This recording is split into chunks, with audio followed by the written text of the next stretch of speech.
Nessa aula a gente vai iniciar com alguns conceitos básicos sobre a fonte solar. A gente vai começar, obviamente, falando pela origem do recurso solar, que é o próprio Sol. O Sol ele é uma estrela que, através do processo de fusão nuclear, produz uma quantidade muito grande de energia. O Sol ele funde átomos de hidrogênio em átomos de hélio e esse processo, de fusão nuclear gera uma quantidade de energia muito grande, que essa energia chega do Sol até a Terra na forma de ondas eletromagnéticas.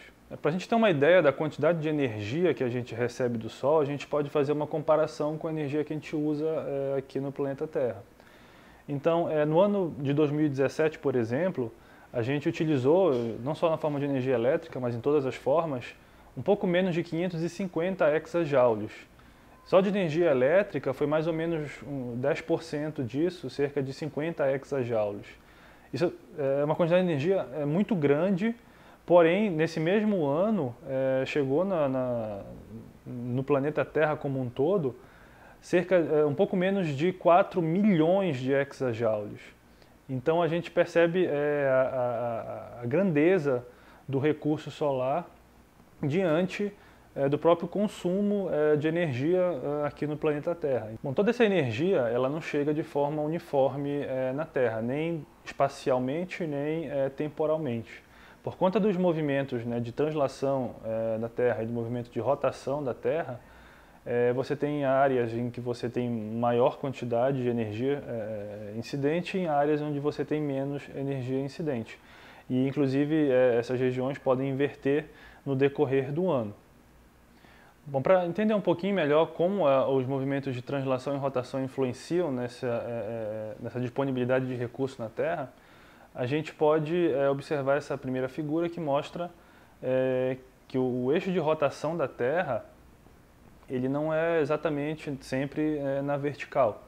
Então, nesse caso, quando o eixo na figura se deslocou um pouco para a esquerda, a gente percebe que o hemisfério sul do planeta recebe mais radiação solar do que o hemisfério norte. Então, a gente tem aí o caso em que a gente tem o verão no hemisfério sul e o inverno no hemisfério norte. No decorrer do ano, com o movimento de translação e rotação, esse eixo ele progressivamente vai mudando de inclinação e eventualmente fica no oposto para a direita. E aí você tem o inverso, o verão no hemisfério norte e o inverno no hemisfério sul. Essa outra figura ela mostra exatamente essa transição entre estações no hemisfério norte e no hemisfério sul. No primeiro globo a gente tem o verão no hemisfério norte e o inverno no hemisfério sul, que a gente percebe que, olhando a direção da radiação solar, que é a setinha amarela, a gente percebe que o hemisfério norte está mais exposto, digamos assim, à radiação solar, a Terra, ela, digamos, está mais virada para o Sol com o hemisfério norte, e com o passar do ano, esse eixo de rotação da Terra ele vai ficando mais na vertical, até o momento que ele fica bem na vertical em relação ao plano de rotação da Terra em torno do Sol, de translação da Terra em torno do Sol. E no momento que ele fica vertical, os dois hemisférios recebem mais ou menos a mesma quantidade de energia. E então você tem a mudança de estação, que seria onde você tinha o verão, você vai ter o outono, e você tinha o inverno, você vai ter a primavera. E aí o eixo de rotação ele se inclina para a direção oposta. E aí você tem a alternância, onde tinha inverno tem verão, onde tem verão agora tem inverno. E novamente o ciclo se sucede. Bom, apesar dessa diferença em termos espaciais e temporais do recurso disponível no planeta Terra, nos diferentes hemisférios, a forma como você orienta e posiciona uma superfície no próprio solo também influencia essa captação do recurso solar. Então, essa figura ela mostra alguns ângulos que são bastante utilizados nos estudos de aproveitamento do recurso solar, onde você tem o ângulo de inclinação da superfície, você tem o ângulo azimutal da superfície, que é o ângulo de orientação em relação ao Equador. Se você tem uma superfície inclinada, você pode, digamos assim, apontar ela para diferentes orientações, e a referência é quando você aponta para o Equador. Então, se você está no hemisfério sul, se você aponta para o norte geográfico, você está apontando para o Equador, para a linha do Equador. Então, aí você tem a referência do ângulo azimutal, que é considerado um ângulo azimutal zero. E aí, conforme você vai desviando essa superfície para o leste ou para o oeste, você vai tendo um aumento aí do ângulo azimutal, por conta da orientação da superfície. Um outro ângulo também de interesse é o ângulo de incidência, que é o ângulo formado entre a direção de propagação da radiação, que vem direto do Sol, e uma reta imaginária que aponta exatamente para onde a superfície está apontando. Então, o ângulo formado entre essa reta, que chama reta normal à superfície, e a direção de propagação da radiação solar, esse ângulo a gente chama de ângulo de incidência. Como o próprio nome diz, é o ângulo que a radiação solar incide na superfície. Bom, para superfícies fixas, em termos de referência de um melhor aproveitamento ao longo de um ano, a gente pode considerar uma inclinação igual à latitude do local e uma orientação igual a zero, um ângulo azimutal igual a zero, ou seja, a superfície está apontando para o Equador. No caso do hemisfério sul, a superfície está apontando para o hemisfério norte. Nessa condição, que é uma condição bastante conhecida, a gente tem uma posição em que você capta ao longo de um ano a maior quantidade de energia proveniente do Sol. Mas nem sempre é possível instalar essa superfície que vai fazer a captação justamente nessa inclinação e nessa orientação que maximiza a captação de energia solar ao longo do ano. Mas isso também não significa que a instalação esteja errada. Você pode ter, por exemplo, o caso em que você quer maximizar a captação de energia solar em apenas um período do ano. E aí você vai fazer a instalação considerando somente aquele período do ano. E mesmo que o objetivo seja a captação máxima ao longo do ano, se você tem pequenos desvios em relação a esse valor de referência ótimo, isso não significa que você vai ter grandes perdas. Então, por exemplo, essa figura ela mostra justamente essa magnitude das perdas quando você se afasta da inclinação e da orientação ótimas para uma superfície fixa. Só explicando um pouquinho como é que funciona esse gráfico, as cores representam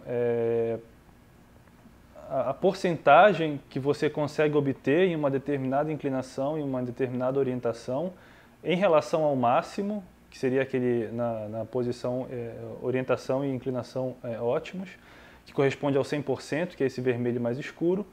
E conforme você vai diminuindo aqui a porcentagem, significa que você vai tendo somente uma fração desse valor ótimo. Então, por exemplo, 50% significa que você só consegue 50% do valor ótimo. O raio dessas circunferências, eles correspondem à inclinação da superfície. Então, no centro do gráfico você tem a inclinação zero e conforme você vai se afastando para as bordas, você vai tendo uma inclinação cada vez maior. E o ângulo que corre ao redor das circunferências corresponde à orientação, ao ângulo azimutal. Então, se você orienta para o norte, você vai estar aí no ângulo zero, e conforme você vai variando para leste e para oeste, você vai aumentando ou diminuindo esse ângulo. Esse gráfico especificamente mostra as condições para a cidade de Belém, que é uma cidade de latitude baixa, bem próximo da linha do Equador. Então, a gente observa que a região de maior aproveitamento fica bem no centro do gráfico, que é a região que corresponde a uma inclinação de 0 graus. A gente percebe também que, obviamente, por ser uma inclinação próxima de 0 graus, não tem muito sentido dizer qual é a orientação, qual é o ângulo azimutal. De maneira que a gente percebe uma simetria bem grande, independente da direção que a gente incline, seja para norte, sul, leste, oeste ou qualquer outra combinação. Para qualquer lugar que a gente incline essa superfície, as perdas elas vão ser simétricas.